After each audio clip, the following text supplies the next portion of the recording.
guhindura ikibanza mu gusenga. Dusome mu butumwa bwiza uko bwanditswe na Matayo. Ubutumwa bwiza uko bwanditswe na Matayo igice ca 26 murongo wa 36. Guhindura ikibanza mu gusenga mu kurondera Imana. 26 igice murongo wa 36. Maze Yesu ashikana nabo ahantu hitwa Getsemani. Abwira abigishwa biwe ati bamuricaye hano mbanze nje harya gusenga. Ajana Petero na bene Zebedayo bombi. Atangura kubabara no guhagarika umutima cyane. Arababwira ati umutima wanje uri n'akabonge agomba kunyica. Bamuragumya aha mubane maso nanje. Yunguruza imbere gatoya aruba marasenga. Ati data asangwa vyoshoboka ikikombe nikindengane. Ariko ntibibe uko jewe ngomba yamara bibe uko wowe ugomba. Agaruka kubigishwa asanga basinziriye. Abaza Petero ati ubwo ntimurushe mubana amaso nanje n'isaha n'imwe. Nimube maso musenge ntimuje mu mosha mabi. Umutima ni ukunze ariko umubiri ufise intege nke. Yongera kugenda ubwa kabiri arasenga ati data asangwa bidashoboka yuko iki kindengana shiti nkinywereye ko nibibe nk'ukugomba. Yongera kugaruka asanga basinziriye kuko amaso yabo yararemerewe. Yongera kubasigaho aragenda asenga ubwa gatatu avuga amajambo amwe na ya mbere. Maze agaruka kubigishwa arababarira ati nimwisinzirire noneho muruhuke. Igihe kirashitse umwana w'umuntu ashizwe mu maboko y'abanyavyaha. Nimuvyuke tugende ehunguze ari hafi. Mana ishimwe cyane. Naya majambo twoganira ko gatoyi. Guhindura ikibanza mu buryo bwo gusenga. Yesu turamuzi yari umusenzi mu vy'ubwana bwiwe tutagiyeyo tukamuraba hejeje kubatirizwa yakuze akwije imyaka. Bibiri ngo avuye mu mazi mpwemu yaciye amugomwa amujana mu bugaragu amara iminsi 40 n'amajoro 40 yisonzesheje asenga kandi avayo ari muzima atanduye yanesheje vya bindi vyose muzi bahora biza gutera abantu basenga. Nta muntu aja gusenga Imana ngo Satani areke kumugwanya. Mugabo kandi wa wundi yamunesha aratugwanira. Imana ishimwe. Hari umuntu agira ngo ariko nsenga nkageragezwa. Karorero ni Yesu. Hanyuma aho ndaharengana. Yesu yari umusenzi muri benshi canke ari wenyene. Mu gice ca 14 c'iki gitabo niho mumubonera asigaye arasenga hakuno y'ikiyaga c'Igalilaya. Agacerekura abigishwa ati nimugende sigenda asezera ishengero. Aje kubasezera ngo acarasenga wenyene. Binjira mu kiyaga ari bonyene. Ibibazo bahuriyeyo ahaziriye yarabikemuye. Twarengane. Mu gice ca 17 c'iki gitabo nange turabona ngo Yesu nk'umusenzi adugana abigishwa batatu. Abitwa impayamaguru abo wenyene ubwiwe yirondereye yasize mw'ivyo yagomwe mu bandi atavyo yobagomwa bibandurukako ariko yabiyumviriye ko arabadugana ku musozi w'ukayangana. Iryo joro barabona ubwiza bwa Yesu yahindutse, barabona Mose, barabona Eliya, barifuza kugumaho n'ibindi bihe byinshi yasenze. Ariko hano n'igihe asengera abigishwa n'abazokwizera hanyuma mu gice ca 17 c'ubutumwa bwiza na Yohana murabona Yesu n'umuntu yasenga Imana. Ntiyifata mu buryo kuvuga ngo ko ndi Imana nshobora kuvuga byose bigaca biba. Oya, ntigeze ahagarara muri uwo mwanya. Bibiliya iratubwira ngo naho yari Imana yasanze kuringanira n'Imana atari ikintu cyo kumirako. Yarasenga nk'umuntu.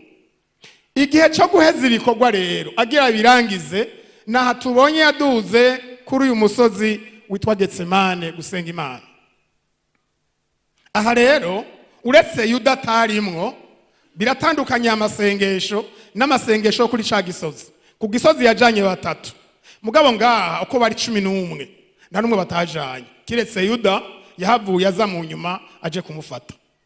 Yesu ahashitse rero asanga naho baduze gusenga ntibangana, kuko Yesu araza abantu, aratuzi twese.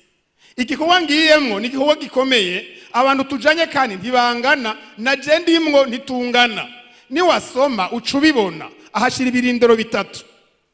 Ikirindiro ca mbere c'aba bantu 8 abasigaho, ajana babandi batatu nabo arongeragira ikindi kirindiro gira kabiri. Ati bariya nibasenge ndabaza aho bagarukiriza, namwe ngo dusenge. Basenze abona ndahange ntakigenda, abasigaho agenda kugira gatatu ciwe wenyene. Umve, ni vyiza ko dusengera hamwe, ni vyiza tukaba mu ngoro y'Imana, ariko hari igihe bigusaba wewe wenyene. Hariho igihe ca wewe wenyene. Nukuvuga hano Yesu arerekana za ntege nke zacu duhora tugira iyo dusenga, tukiyumvira ngo Imana sihiri. Ivyo arabizi. Babandi 8 none se abarundi bavuze ngo umuniho ubabaza uri uwufise. N'ababigishwa batatu sinibaza ko bamenye umwanya bagiye gusengamwo uwariwo. Kubera iki? Hari jambo bakoresheje hari bavuze ngo yaragarutse asanga basinzire ko amaso yabo yararemerewe. Nimwasoma mu gice c'17 uku kuremerwa kwa amaso yabo, igihe baremerwa aya maso Yesu yagiye guhinduka ukundi, aho bikanguriye hose. Bikanguriye babona Mose, babona Eliya, babona Yesu yahindutse, impuzu zera derere, vyari birori. Bari bamenyereye ko naho sinzira baza kwikangura basanga ibintu ari vyiza. Mugabe ibihe ntibisa. Yesu we yarazi ko uwo munsi utandukanye cyane n'uyu munsi bari bajanye gusenga ari batatu. Wari umunsi mu mutima we hari yari batatu. Mose na Eliya bamubwiye bati cyo tuje kukubarira, tuje kukubwira ivy'igiko ugira usozere Yerusalemu, ico kubambwa. Mugabo ivyo vyari ivyiwe. Mugabo ico gihe ari kumwe nabo bigishwa biwe, ca gihe bambarira babavugishwa n'Imana ni iki cuno munsi.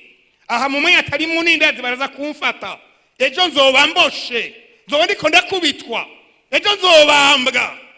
Abantu ngo bakazitiro aribo bizoba ko wosinzira. Ibikunda mugabo atana kimwe kiri kuri bo bahageze. We yagomba ngo bamuhintege, bamushigikire, yumve biri kumwe, avuge, asenge, basenge.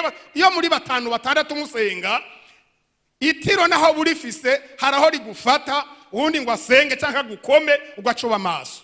Mugabo uri wenyene abari bindi. Yesu rero ngo akome bamwe 8 asanga basinziriye. Ati wapi ngo tuhave, batera intege nke. Ega hari umuratera intege nk'abandi. Bahava bantera intege nke mpava mbera nkabo. Ati mwabahize dora tujana babonerige, harabitwa ayo mazina meza, ariko ibi hari vyiza iyo bihindutse ugasanga yahindutse na wenyene. Abana b'inkuba ngo twiyungururize ku kintu hagira kabiri, barasenga naho gene yumva wapi, abasigaho acagenda ha wenyene. Za ntege nkero z'umuntu ni twasomye amajambo akomeye. Muri ibi bice bitatu byose yagenda agaruka, Bibiliya tubwiye ngo yakoresha amajambo amwe. Harageze igihe bijya byo gutondekanya amajambo, ushobora kumara iminota 40 uri kuravuga ibintu ugereka ku bindi bigahera, ugasigarana rimwe gusa. Kandi ku mukristo iyo asigara iyo rimwe acagira ngo ndagoweye ngo masengesha araheze. Ngo araheze mukwahera ivyo wasenze wavyishuwe. Yari kubaheze iyo byo wari umaze kuvuga wamaze kuvyishurwa. Kutaravyishurwa subiramwo. erega ni Yesaya yavugishwa ayo majambo. Yemwe abibutse Uhoraho ntimumukundire kwaruhuka kugeza hazovyurira Yerusalemu akahindura ishimwe mw'isi. Atarishura ni vyangombwa kuri jewe na wewe kuguma mvuga mana erega ndacarorereye, erega ndacari hahandi. Yesu ngo izo ncuro zitatu yaguma avuga amajambo nka yayandi, ariko ijambo twabonyemo arajabuka, arunguruza, arahindura ikibanza. Aha hantu yahereye arahava, arumva ko atariho, arigigwa imbere. Mariko yanditse avuga ngo arushirijwe kwicwa n'umubabaro, umumarayika mwijuru acaraza amuzaniye inkomezi. Haleluya! Inkomezi zimubwira ngo igikombe ntikikurengane, mugabo wewe ukirengane. Sinzi ko munyumva.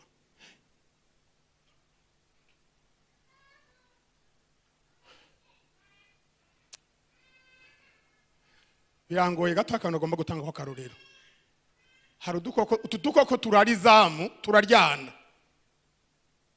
Hari n'ahantu uca bagaca kubwira ngo aho hantu ngo akakoko kahari karakazi. Sivyo? Hamwe mwohura. Hako kuriye kagaca kakurengana, kakaja hari imbere. Ubwiyo nzira bishobotse ntucu yihindura. Nagereranije akonda, agereranya naho yo bari umwasi mwahuye, hamwe wovuga uti ndamurengane, mugo akawuri kurengana, we ntumurengana agaca kurengana jimbere. Kuko iyo uja hose kumusangayo ugira uruhagarara. Mugabo umurenganye wewe atari wakurenganya, asigara inyuma yawe nuko kwakwanya uti ntaze kumpamvya. Siko kuri Yesu rero ikome naho cyari kumurengana ko kitaba kivuye imbere yiwe yari guca gisanga imbere. Mugabo abwirwa ngo ntikikurengana ico gikombe, akiri inkomezi zo kukirengana wewe.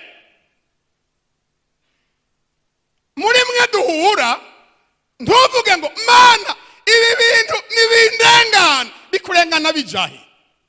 Mfasha minkomezi ndabirengane jewe, kuko birenganye uzohura n'ibindi ariko atari ivyo.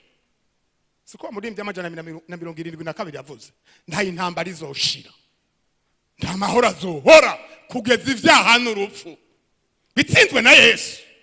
Ko bikuruku rero umuntu arategeka gusenga Imana ikamuha inkomezi, niwabona vyanse ivyo muhura uzovuga uti mana sinkubwiye ngo ibi bintu ngo nibindengane, mbinkomezi zo kubikandagira jewe ndabirengane ariko byo ntibindengane. Haleluya! Yesu muri ivyo birindiro bitatu yashinze yararose inkomezi mubashisha gukora igikorwa yari yaremeye. Muri cagihe yemera kuzingurura igitabo habuzoka imatanura. Ugira kabiri tuvuge kuri uyu muntu w'Imana w'umuvugishwa wa kera yitwa Eliya mu gitabo ca kabiri c'abami. Guhindura ikibanza mu gusenga Imana, igitabo gira kabiri c'abami igice ca kabiri nyene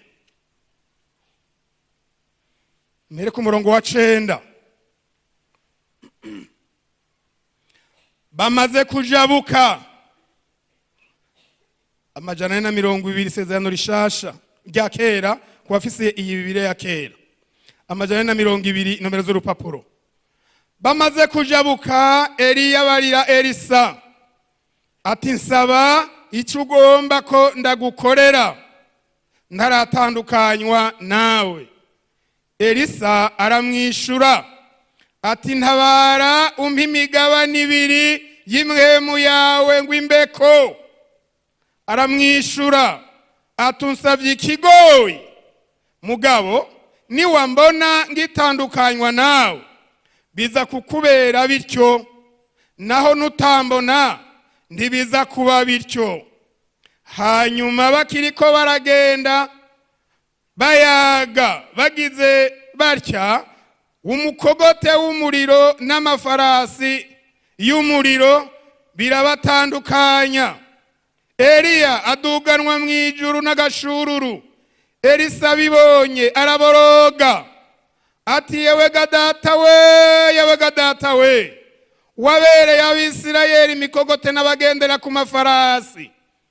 Nuko ntiyongera kumubona ukundi, maze yitanamurira ko impuzu ziwe azigiramwo ibitabu bibiri. Araheza atora umutamana wa Eliya wamukorokanye, arahindukira, ashitse ku nkombe ya Yorodani ahagararaho, yabira wa mutamana wakorokanye Eliya, arawukubitisha amazi, aravuga ati, Uhoraho Imana ya Eliya ari hehe? Amaze gukubita amazi, aca yigabanyamwo kubiri, amwe aja ukwayo ayandi ukwayo. Nuko Elisa arajabuka, maze bamwe b'i Yeriko biga ivyo kuvugishwa baraharabana nawe, baravuga bati, mpwemu ya Eliya iri kuri Elisa. Nuko baraza baramusanganira, bakubita inkoro hasi imbere yiwe. Imana nishimwe. Haleluya. Umve bene data, guhindura ikibanza mu buryo bwo gusenga Imana. Imana ni nziza, Imana ni nziza. Yesu ashimwe. Imana ni nziza, ntimeze nk'abantu.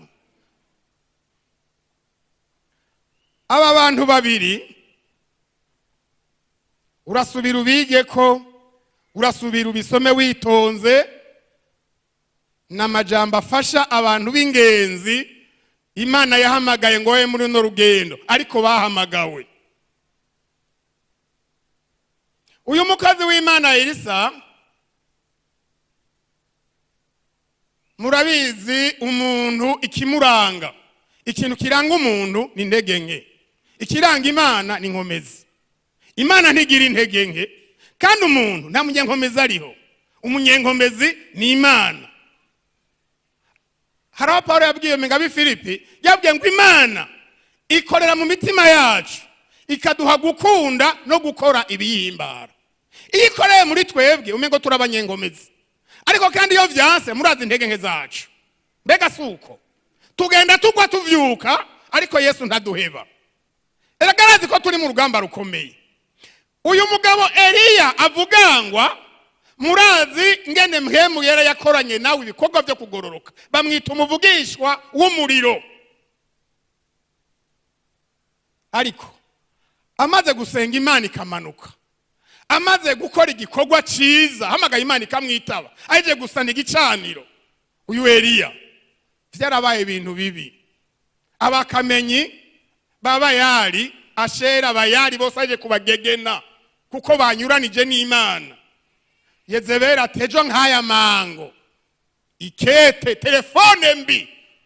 Hari telefone wovuga uti aro, munyumuti mbega ndayitabiye iki? Nuko Eliya byamugendeye. Si inkuru zose ziba nziza. Muramumbaririra ejo nk'aya mango, uko bagize bakamenyi nawe niko bizogenda. Ngo aca umutima uraguruka, acarahunga jana n'umukozi.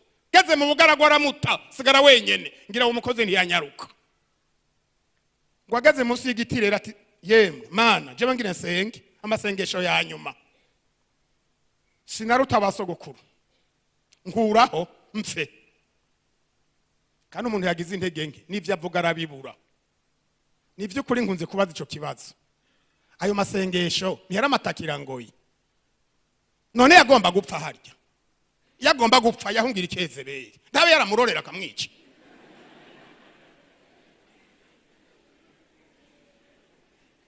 Hewe, nabarunkureho bongo. Imana. Wahunga urupfu, gajoba ngo umviriza. Imana tumviriza. Ndakwicira iki kwisha nakibonye, urashonje. wishwe n'inzara naje ko bangugira uhwere Dya baramuha ivyarya mwijuru baramugaburira baramuha ivyarya umutsima n'amazi aranywa hanyuma ati genda Bibiri tubwira ngo cyarongera araryama bateka naguhaye ngo uryanye umugende ni rurerure nirukunanira bagaze hejuru ihorebu Imana yamusanga ngire ndabe ko aragarukana ivyiyumviro vy'icari Eliya sabwe ngaho ukora iki muri ryo senga ngo nagize ishaka ngo ry'ibikorwa vyawe umunyeshaka aja kwinyegeza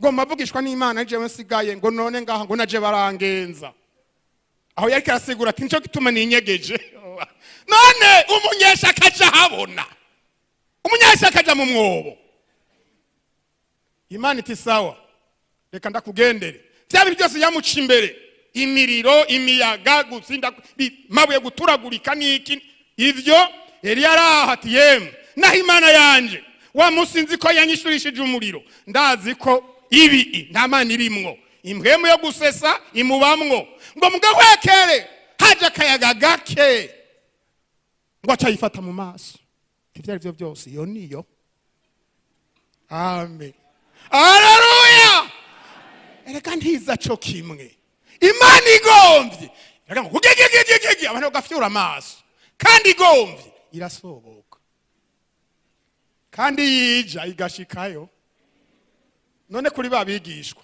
mu gitabo c'ubutumwa bw'umwanditsi na Yohana mu gice ca 20 hamwe yinjiye Yesu yinjiye ntibasanze bahagararanye barumvise adodora hari nyamugigima yavuze ika basanze bahagararanye agomvye arasoboka agomvye aranyiganza ibintu ko arakomeye Eliya naho atavyanyiganyize iyo niyo wacha yipfuka mu maso tumviriza rero kinzanye no munsi wagize ngo namashaka subira mu nzira bazananye none Yezebeli yahwereye eka ntiyahwereye Yezebeli genda muzi subira mu nzira wazananye kuko ndacagufise ko ivyo ugomba kungorera kugira uhwere kugira ugende usize honde uva ngugira uhwere igikorwa canje gihagarare banzu robanure abazosegarana ibikorwa vy'Imana robandura Elisa robandura nuzoba umwami Elisa azovugishwe mu gishingo cawe erega ntiyagiye kumurondera ngo ngiye kurondera ngo Imana kuko ari urutonde z'ibintu ngo ari kararengana mwene uku yari ifitiye akantu kagatamana uwo mugabo tubonye Elisa ngo nawe ari inyuma y'inka ziwe zarima yari misha inka arafise proje nini si imwe dukoresha amasuka y'ikirundi oya akarere kanini yari misha inka zimwe mwita za madudu gamu za gihanga hanyuma ngo amukweta bagatamana mwene uko aca arigira ati ndorera ndakugize guti ngizene ko arafashwe ngo ageca ati ndindira ico nokora ngo acaca muhira afata inka arabaga afata za ngogo zizifatanya ati nizo ntantekesha kuko nkazisiga ejo zirangarukana nkazisiga ejo nzoziyumvira ndashobora guteho c'Imana ngo arazibaga caragenda ntagiye kwiga ishuri ya Bibiliya ntagiye kwiga ivyo kuvugishwa n'Imana agiye gusuka amazi yuyu ku maboko yuyu Eliya nk'umukarabisha umukozi mutoyi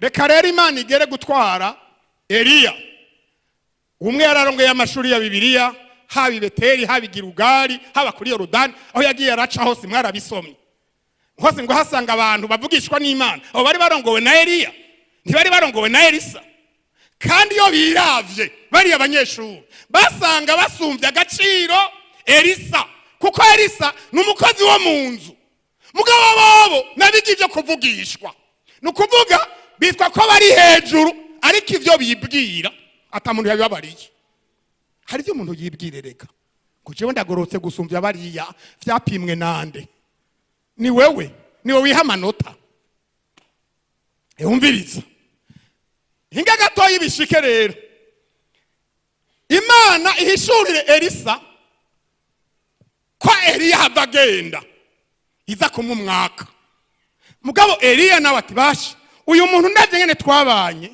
nkabimubarira ahavagira ikibazo reka ndamusezere ko Imana ariyo yamwihamagariye izomwigishiriza ngene azosigarana ibikorwa jewe ico nakoze nagihejeje ko namurobanuye yaje turi kumwe. Mu Mana nayo irazi ngene izobigenza ntashobora gusigara atatiwe hari umwatira atari bwashikeko.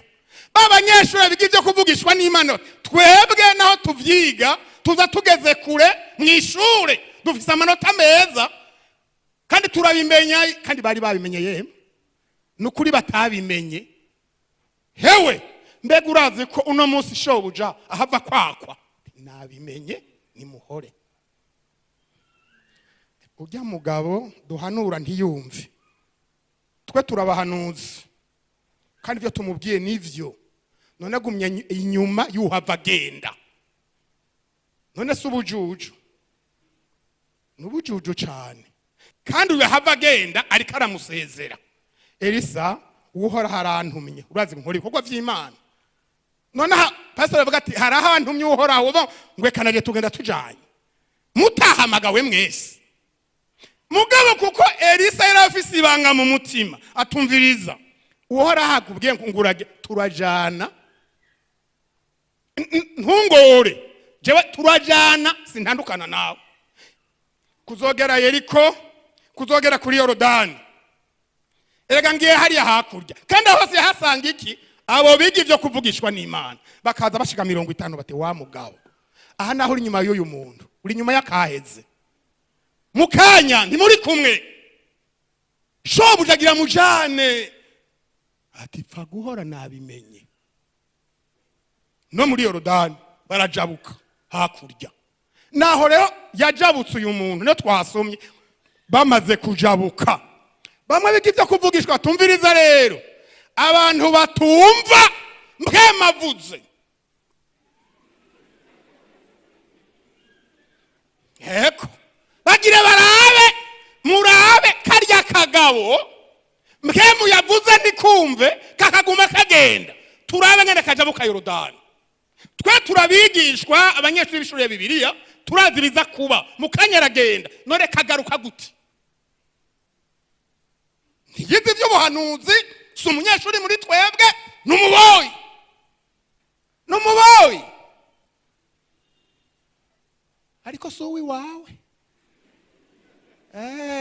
naho yoba ari umuboyi Yosefu yakora mu nzu mugabo Imana iramwubahiriza. Elisa rero Eliya ati yemwe ko ari inzajabuka none aha ngenda gute turacavana tumviriza rero ubu ngenda kubwira ijambo rya nyuma ndakwenda kugurukire wa mugabo atego aha ngire ngenda ati cenda inabimenye cyo gituma nakuvuye inyuma. Eliya ati ruba sinabikubariye Elisa ati nage sinabikubajije yego twagendanye uko ntavyo nakubajije ntivyari bikenewe ate rero ubu ndakumenera ibanga ngire ngende nsaba icyo ugomba ko ndagukora ndaratandukanywa nawe nico narondera rero sigasinafuye kuguma inyuma yawe gusa umviriza rero ndagomba imigabane ibiri ku mpemu yawe cewe imbeko yatisha ibiri none ko jewe mfise umwe uwundi ucuva jewe mfise umwe umubwiye bigwizwa na kabiri byo nari mfise ndabikura hehe aterera umviriza mugabo jewe nshinga ijisho ni wabona igihe nza gutandukanywa nawe biraza kukubera uko bivuze mugabo ukabona usamaye ntibiza kubuko. Elisa ati ntaco ko najabutse Yorodani ndagerageza aha turakaza amatiro ariko hari igihe rihera hari igihe rihera ya Elisa rero na Eliya iruhande ngo bariko baragenda imikogote mafarasi vy'umuriro biraza bihitana ugeze kuduga sye Elisa ati nakubanye ndahuja ndakubanye yewe gadata we wabereye Abisirayeli imikogote n'amafarasi bagendera ku migote n'amafarasi nakubanye hewe wa mugabo araduga, none ko bari bamubonye ngo umutamana rero yari yambaye acararekura. Elisa yari umuntu asenga Imana kandi yizera ko mbonye uyu mutamana muri uyu biraha nyene ndagumije sindakura ni erega jewe canke ngo none ni iki gihimba mu Mana hari ibihimba, mu Mana birakwiye, ibivuye mu ijuru birakwiye. Elisa yari yambaye mugabo uyu mutamana wa Eliya ndacakiye biraha nyene. Bambwa biga ivyo kuvugishwa rero, yagize intambuko yo gusenga, yasavye ivyo agomba, yasenze ivyo agomba, amaze kugira intambuko yahinduye ikibanza, yajabutse Yorodani. Bamwe biga ivyo kuvugishwa n'Imana rero bariko baramura turabe karya kagabo mpema avuga ntikumve. Turabe mpemu yera ntiyemeza abantu ku ngufu, kandi mpemu yera ntatukana, ntagwana, ntacira imizi kuzima abantu ngo uzoba nibara pu. Yesu mpemu yera ati mwana wanje ihane, va mu vyaha ngomba kuzoja mu ijuru. Reka wamutamana baramushinze ijisho, ntiyagiye ku ishuri ya Bibiliya, muravyumva neza. Ntiyari mu biga ivyo kuvugishwa n'Imana kuri Yorodani ngaha. Mana ya Eliya none ko atari kuvuga ngo Imana yanje, rega ntiyari bwamenye ko baratangura gukorana nayo. Ika yarakita Imana ya Eliya, Mana ya Eliya uri hehe? Azabona Yorodani ngo ati vya bintu nivyo ego kabisa birakoretse, arajabuka. Mwasomye ba bantu biga ivyo kuvugishwa bararaba, yo erega ya mpemu yari kuri Eliya iri kuri Elisa, ngo baca baragenda.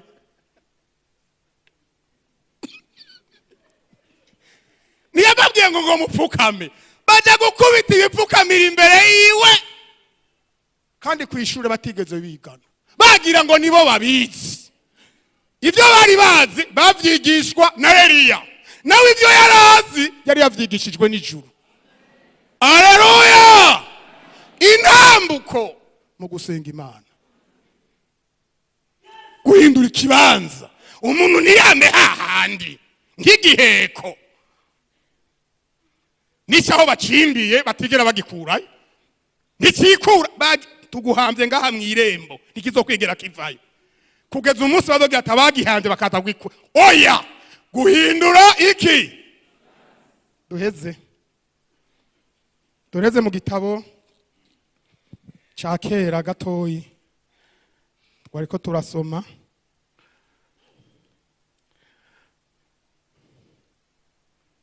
mw'itanguriro 32 duce duheze umurongo wa 22.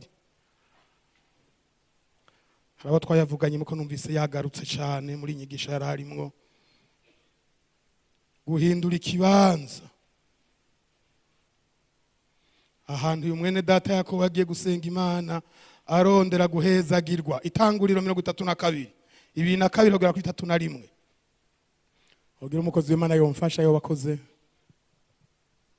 umfasha.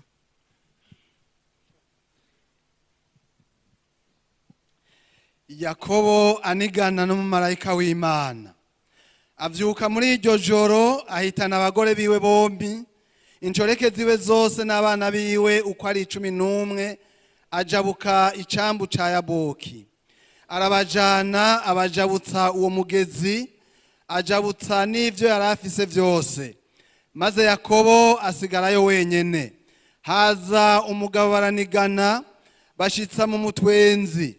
Uwo mugabo abonye yuko atamushoboye, akora ku ngingo zifatanya ifyinga n'itako rya Yakobo, imerero ry'itako ryiwe rirahinyagara bakiriko baranigana. Uwo mugabo aramubarira ati, ndekura kuko umutwenzi utambitse. Aramwishura ati sinkurekura utampezagiye. Nawe aramubaza ati witwa nde? Uti ndi Yakobo. Aramubarira ati ntuzosubira kwitwa Yakobo namba, ariko wiswe Isirayeli, kuko waniganye n'Imana n'abantu ukanesha. Yakobo aramubwira ati ndakwinginze nyibarira. Aramubaza ati umbariza iki izina ryanje? Amuhezagirira aho hantu.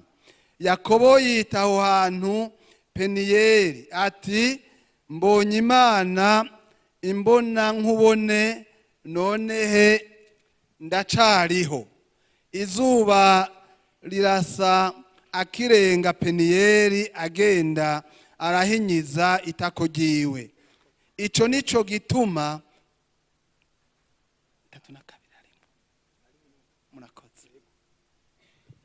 murakoze cyane, murakoze cyane.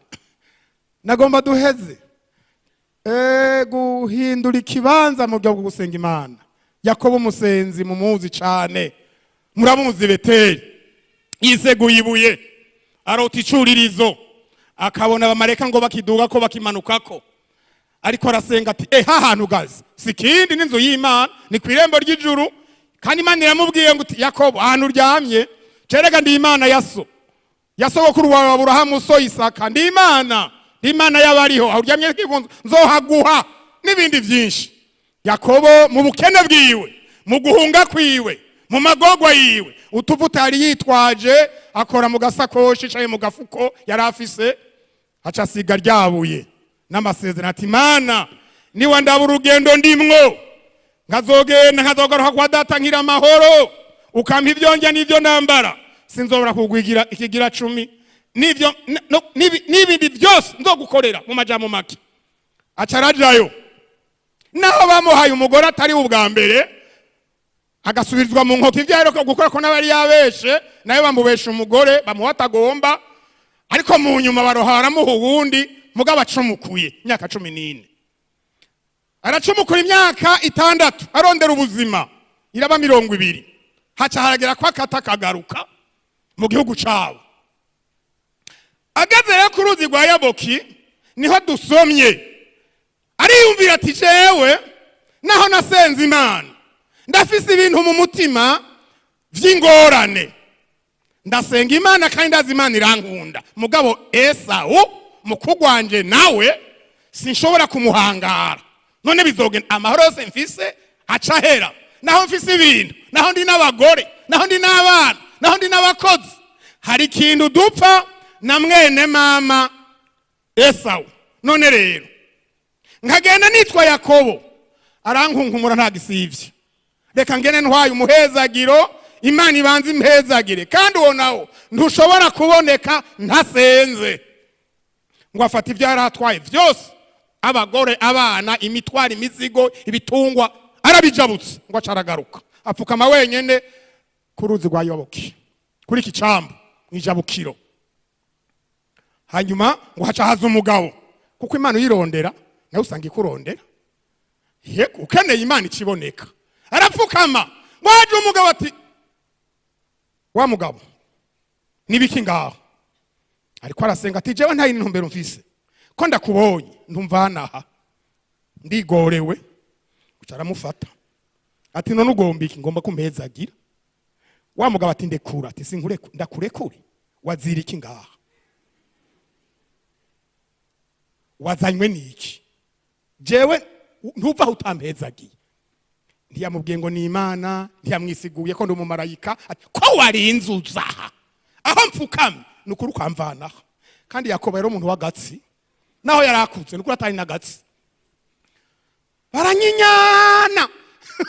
Bibiliya tubwiye ngo abonye ko atamushoboye, ntimumve ko ari abantu bagoye, eka ari abantu bagora Imana. Akinjira rimwe umwaka, imyaka 5. Kera jewe ncihana naho rangira ngo umuntu amaze nk'imyaka 20 birakijijwe, kandi ibyo byarambamwe mu bwana no gufatira kuri ubuzima bwa misi yose. Mbonye umugabo ameze nk'uko iwanje, ona je ndashaje, nacangira ngo ngira ntakirya kuko yarahatse, aho yahereye yarya ntihaza haruzuye. niko jewe niyumvira. Naho namona rero n'aba bantu bakera mu ishengero ngacangira ngo barakijijwe, ngo nibo bakijijwe ngo bazi ibintu byinshi gusumba ngo bashasha, ariko siko biri. Uko umuntu yihaye Imana, abo wakera abo wavuba mbere mu matereme hano mu gisagara bavuze ngo naka ngo nuwakera uramuca kure, ngo je ndi wakera ndani cyavuze ngo hajya ngo naka kanye ngo nakora ivyaha ntangorane ngo iwacu bariho hari wavuze mwene uko kweli ngo kandi urya naho ruduhanze rya ngo hajya ngo nugwindani ngo nuwindani nani ngo hajya nakora ivyaha ntangorane, none ngahabo kureka mwijuru bazokureka. Hariho abantu bagora Imana na Yakobo nguye aramwumuza sinkure ndakura wa mugabo ngo abonye ko atamushoboye ati aho nokora ndahazi. None ugomba ko Imana ibanza kuhakora na wewe, ubanza ubimpumyi mukukizwa neza, ubanza umugare mukukizwa neza, eka umeze uko nyene kugira ngo uzuyikorere ubona ukomeye ugenda uvuga warukwiye gukizwa. Yakobo ngo bacamufata kuri wa musi twumvise uteranya ifyinga n'itako, ngo acara hinyagara ubwo nyene n'ivyagoranye, ngo awufashe Yakobo mpeze gati none awuca none witwa ndati Yakobo ndi Yakobo ndi Yakobo. Uko yawukamvya niko yemera uwari.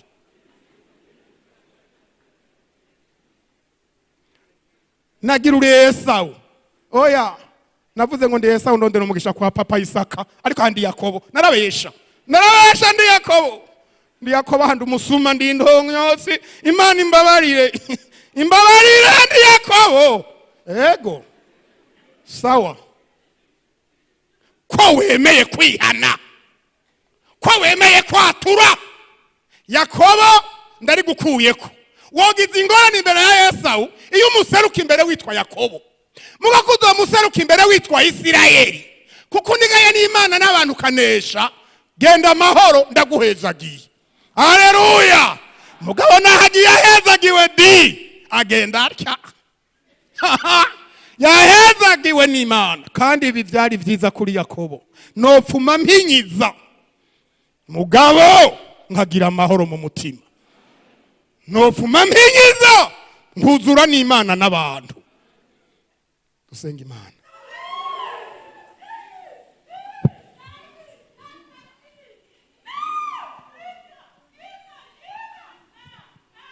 Nindagomba guhindura ikibanza caho yarari mu buryo bwo gusenga Imana.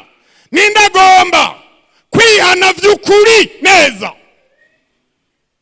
ngo Imana imukoresha imuhendira irindi zina, eragira afise amazina yo kwita. Dusenga Imana yo mwijuru, turaguhaye kaze mugenzi. N'ubutumwa bwiza Imana yambwiye ko twoganira namwe nk'abantu bariko baraja mwijuru dusangira urugamba rukomeye, intambara ya misi yose urugendo rwacu.